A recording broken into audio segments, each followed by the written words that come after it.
Hi everyone, welcome to another episode of Titanium Economy podcast by Ayna.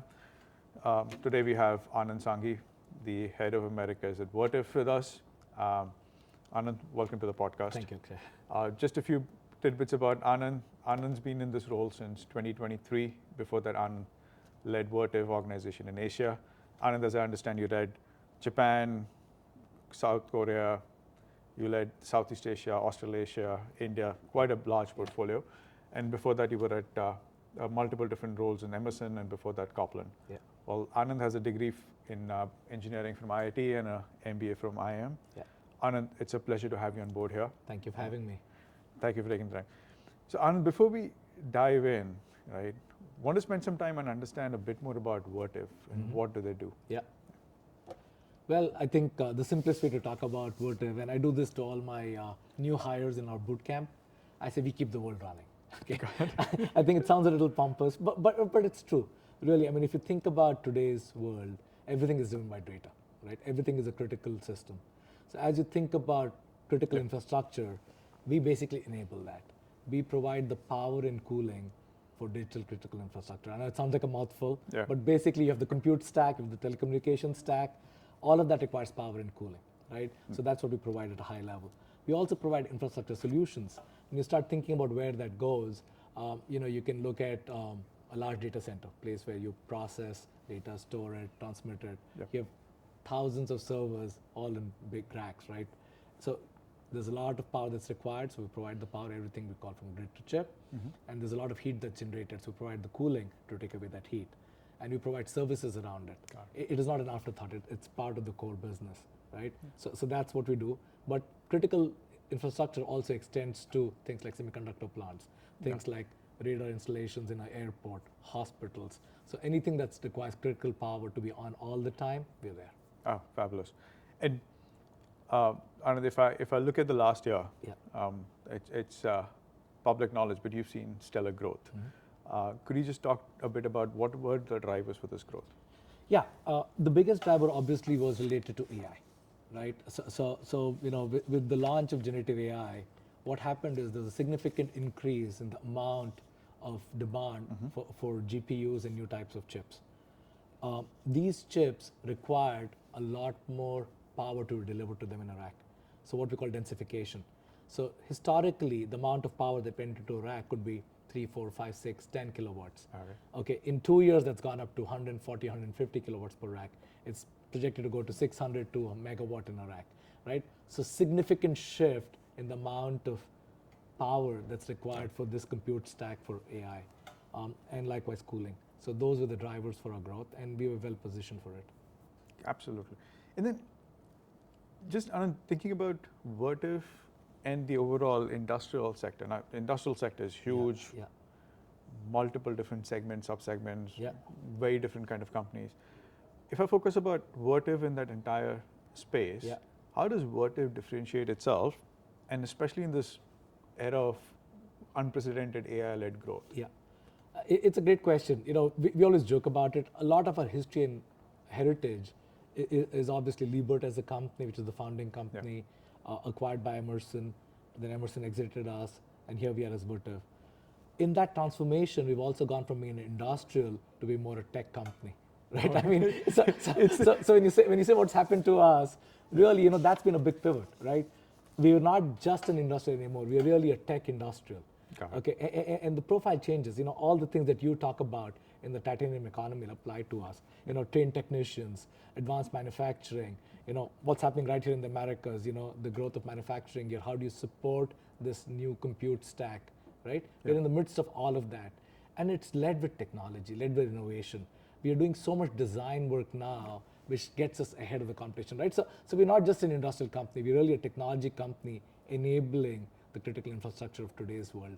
Yeah, that's a very interesting topic. Now, just to sort of focus a bit more about the strategy part of it, right? As you think about the AI landscape, right? How would you summarize what your strategy is now and going forward in this evolving world? It's really, really very simple. The first problem statement that happened as this current generation of silicon and chips came into existence was we have so much heat to take out from so little space, right? So the first problem was, guys, who's the world's foremost expert in handling this?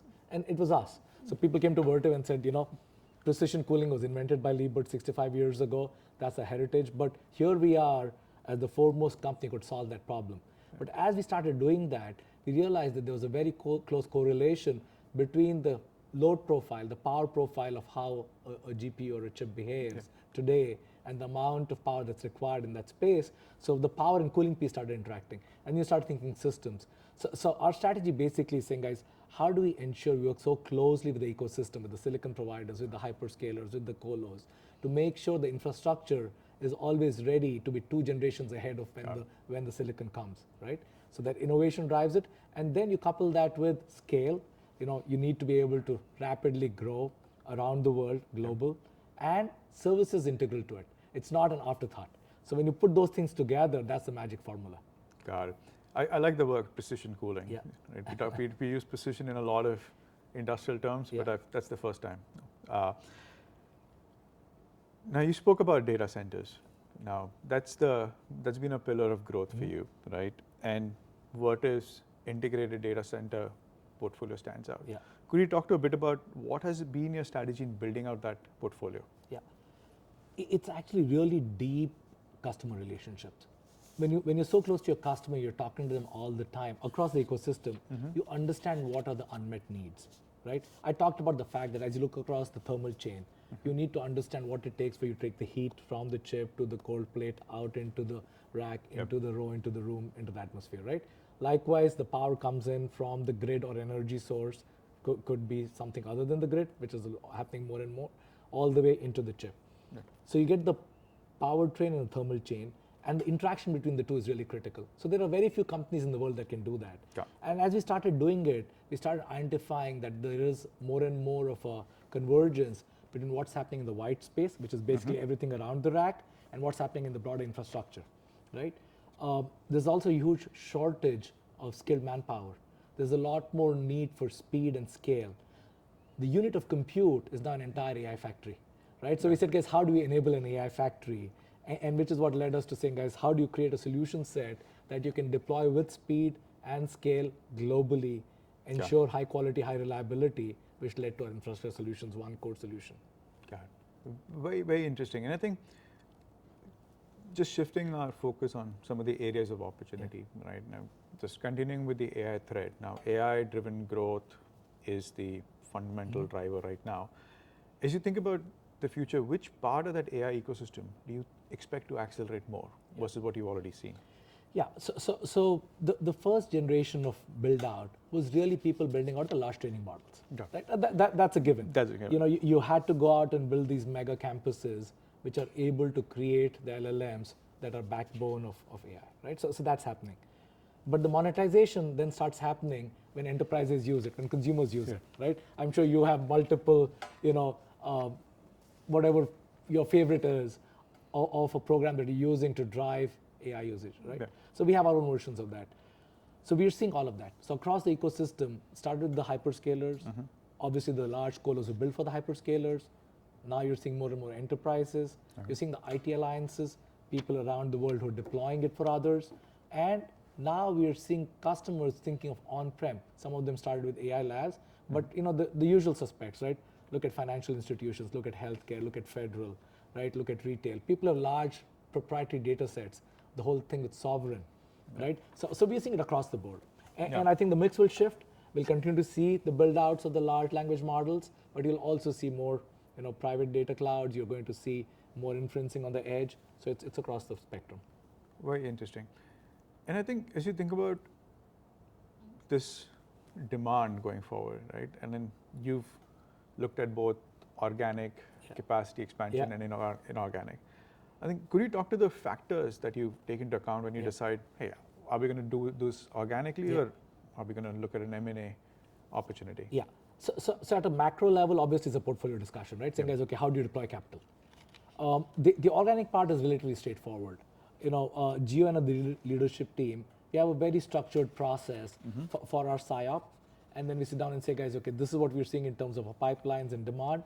And then you go back into scenario planning based on that, right? We also have an aspiration for share gain in select markets? How do we go and drive that growth? So based on that, we come up with saying, guys, okay, we need to provision for X amount of capacity. Or we're spending so much money on innovation. These are all the new products that we're creating. Based on that, what should be our fair share, right? So that piece is the easy part. So that leads to your organic investments. You look at working with customers on specific programs. You look at geographic locations. You look at product sets, and you work through your competitive environment. The usual, classic, business strategy and discussion. The inorganic part is also interesting because we have a strong balance sheet, we generate cash, we can deploy that cash effectively. So we get to see a lot of potential targets, and we are very selective. First of all, it's a very disciplined process. So don't caught up in the ego of how much you want to spend, but guys, is it worthwhile? If, especially when you're looking at adjacencies where you can grow, or you can accelerate organic growth by having an add-on that gives you an edge, right? So there's a very strategic rationale for it. And that's how we go. And that you can see that in acquisitions, right? The whole white space piece with Great Lakes, or the services piece with Purge, especially on liquid cooling. When you go back and look at digital services, look at analytics, look at orchestration, how do you optimize data centers? Vele. So that's how those pieces came into place. Now that's interesting. I think so. Moving into the second question which you laid, like services, right? Like your acquisition of Vele and Purge, right? Basically puts services front and center.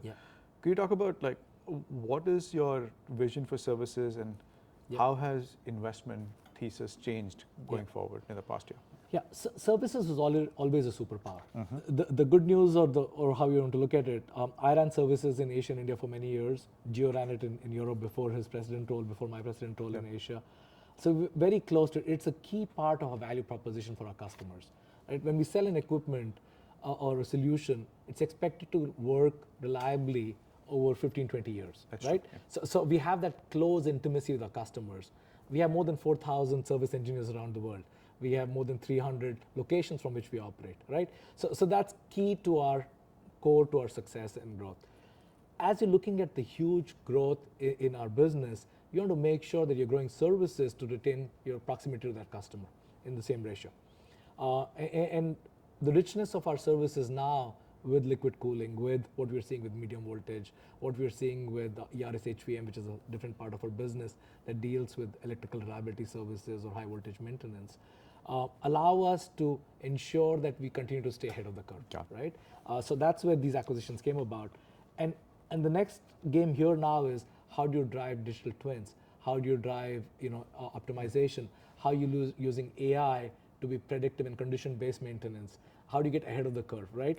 So that's where we're getting into. And many of our customers now are deploying around the world. They're looking at standard models. So you get into this whole life cycle optimization, as well as how are you able to orchestrate across their fleet. So there's a lot more work happening around that. That's very interesting. Now, as you talk about innovation for the customers and standardization, I think the next question is pretty much R&D, right? So could you talk a bit about how R&D is shaping your competitive advantage in the market, and what changes can we expect going forward? As we became Vertiv, and one of the key tenets of Dave's leadership philosophy was always that you got to invest ahead of the curve. No matter what you do with fixed costs, you continue to accelerate your investments in R&D, right? So that was a huge boost. So we've been doing that for several years now. And actually, if you look at this year and next year, probably upwards of 20% CAGR in our ER&D spend, right? That's really driving our innovation agenda. The number of new products we're launching every year today is a multiple factor of what we used to in the past. We've also compressed the time cycle. This is very, very key. If you look at the chip time cycle now, you're seeing a generation of chips coming out every year, right? Our business was not in a one-year cycle for new product introductions. Well, we've compressed that. The 12-month cycle for us to be able to develop and launch a new product creates huge advantage for us. So R&D is at the center of innovation. And then when we do that, we also look at it in terms of global manufacturability, being able to be nimble with your supply chains, scalability, serviceability, right? So that gives the customers confidence that working with us will get them a solution that's innovative, but also that can be deployed and supported for years to come. Oh, that's interesting. About the whole morphing of industrial R&D cycles Yeah. with the semi cycles, which Exactly are right. faster and hopefully not as capex intensive, but it's a marked change as you spoke about. Now, demand surges. AI is here to stay. Yeah. Right? Demand surges will happen. Now, as you think about the future, what trends and what kind of metrics are you keeping an eye on in terms of what changes in the market? Yeah, two viewpoints here. The metrics are the easier ones, right? Clearly, like I talked about before, we have our pipeline. So you start with the pipeline and say, guys, what am I seeing in my pipeline? And the way we look at our pipeline is it's a qualified pipeline. When a salesperson comes in with an opportunity, we put it in the pipeline, but then we go back and say, guys, okay, does that customer have land and power? Is the customer doing it for themselves? Are they building for others? In which case, do they have an anchor tenant? Do they have capital, right? So you go through a qualification process, it gives you some confidence in the shape of that pipeline, right? So we can look at the growth in the pipeline, we can look at the time to close, we can look at win and loss rates. So that gives us a perspective on what we are seeing, okay? So that's the easy part. The second part of it is you go back and validate it externally. Saying, guys, okay, the customers are deploying, what silicon are they deploying? So we know all the flavors, right? We know the players in the industry. So you go back and add those flavors up and say, okay, based on what they're telling us, it's in the order of magnitude of gigawatts, right? That gives you a second metric. So you get two checkpoints. And the third piece then for us is to go back and say, guys, what is our ability to ramp up or down? So as we're seeing that flexing point, okay, are we investing ahead? How far ahead? If not, can we kind of get capacity in place at the right times, right? So all of that happens. The good news is that, we've all been through multiple cycles in our life, right? Like you said, I spent a lot of time in Asia. So I went through the 97, global crisis. We went through the 2000 .com, SARS. We went through the next 2008, COVID, right? So you get those cycles. Some of it technology driven, some of it is macro driven, some of it is random, events. But this one feels a little different. I think while there might be ups and downs, I think fundamentally this is the beginning of the next industrial revolution in some ways, right? The digital revolution. So it has legs to it. Got it. Now, exciting times, Anand. I think before we let you go, more on a personal note, if you've had 3+ decades of experience in the industrial and the tech sector, right? In your own journey, what has been the most defining moment in terms of the leadership or the leader that has shaped? Interesting. At heart, I'm still a middle-class Indian boy who kind of grew up and went out, right? So a lot of my values have been shaped by my parents. I've also been lucky to have great mentors. When I was in Hong Kong, I had a phenomenal boss. Likewise, in Hong Kong, Singapore. It's always been about kind of stepping out and thinking, what can you do as a leader, right? What's going to be your legacy? How can you do good for the world? So that defines it. In some ways, you can call it your purpose or whatever else. And for me, leadership has always been about enabling my team. How do you make sure that they're empowered? How do you make sure that you're motivating them to have impact? How do you drive growth, but it's purpose-led? Otherwise, growth for the sake of growth is easy. That's true. But you got to make sure that it has a meaning to it, and do all of that with humility. So. Fabulous. Well, Anand, thank you for this very candid podcast. It's our pleasure to have you. Akshay. Thank you. Thank you for the time. No, thank you. Appreciate it.